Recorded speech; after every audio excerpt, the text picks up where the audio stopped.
Hey everybody, welcome back to Hype. Thanks for tuning in. I've got health expert Colin Powell with us. Welcome, Colin. Hello, all. Thank you for having me.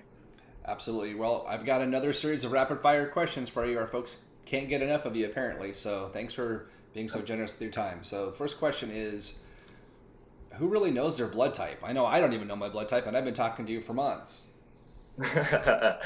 I know, and I've asked you that multiple times. That's actually a really great question, and it's something that I do harness on, and why I have been asking so many people because it plays such a big role right now. The only real report that I think has any credibility right now says that about 60% of Americans say they know their blood type. However, I don't necessarily agree that that stat's correct. So I think that most of us really probably don't know our blood type or really what that means. And that's really important on how we go about moving forward with not only how we do these different types of tests that we'll get into in a second, vaccinations, who needs it maybe more than others, and really what that means for you in particular, staying healthy, right? There's certain foods and different things that you do based off your blood type that are going to keep you healthy through this holiday season that you need to be aware of. And again, most people don't know their blood types and why it's important, and some of the different white blood and red blood cells counts and some of that.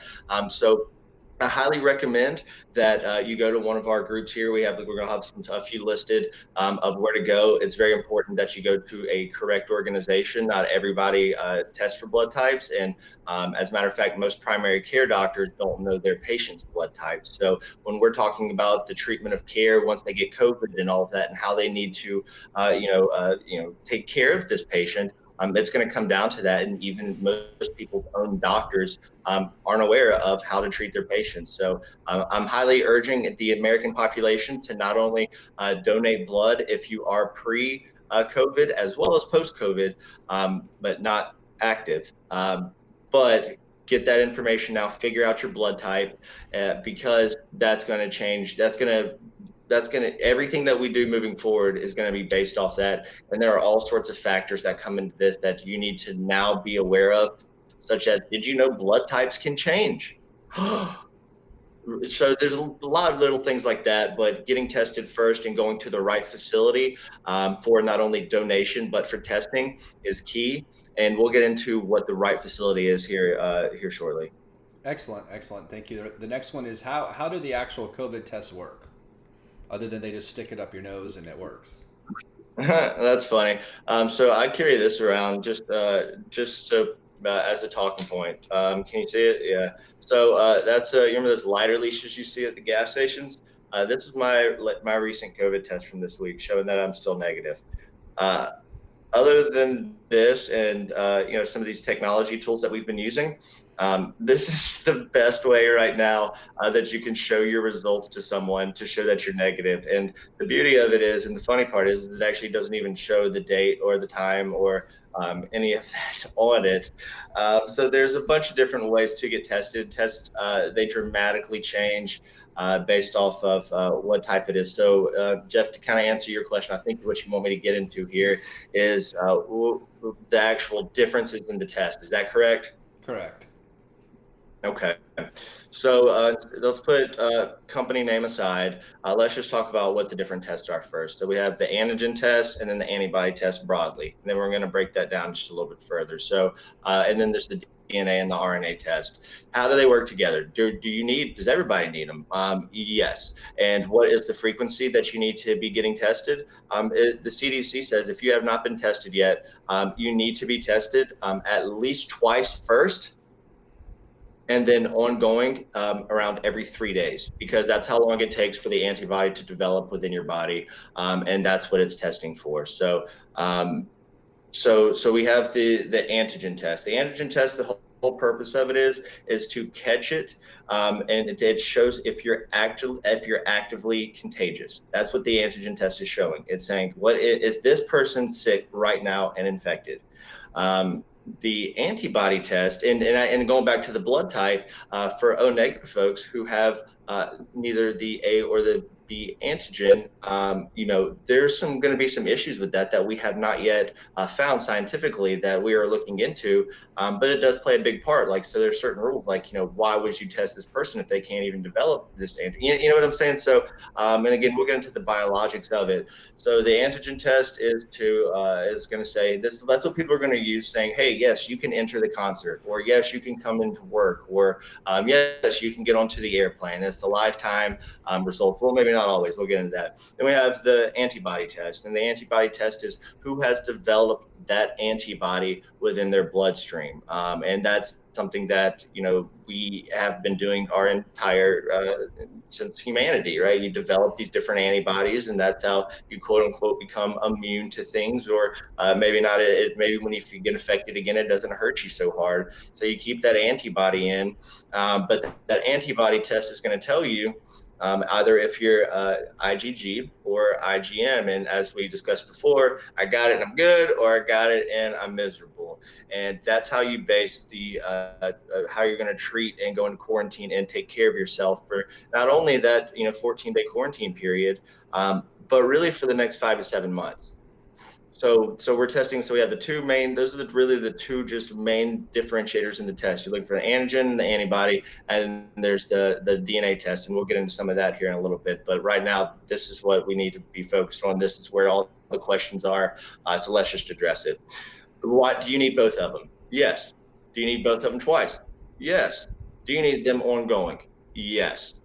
And the reason why is because, say you've already been infected, maybe it's 3 months down the road and you're in the viral shedding period, right? And you may be feeling fine, you may still be good, but at any point you may be susceptible to becoming infected again. So understanding what your antibody is, as well as continuously testing, for that antigen if it's active and some of that, and also with the antibody measurement tools that are coming out now, you're going to be able to predict and say, look, right now I may be fine. I'm maybe 5 months out, but right now I'm contagious. And the only way we're going to be able to do that is through combining and doing both the antigen and the antibody test, and figuring out that best standard of care, which I know many of our doctors in these groups that we've been working with have been putting together, because that is not yet a standard. And I think that this is going to be really interesting moving forward, because to break this down even further, there's different types of tests and their specificity. So everybody needs to realize, first off,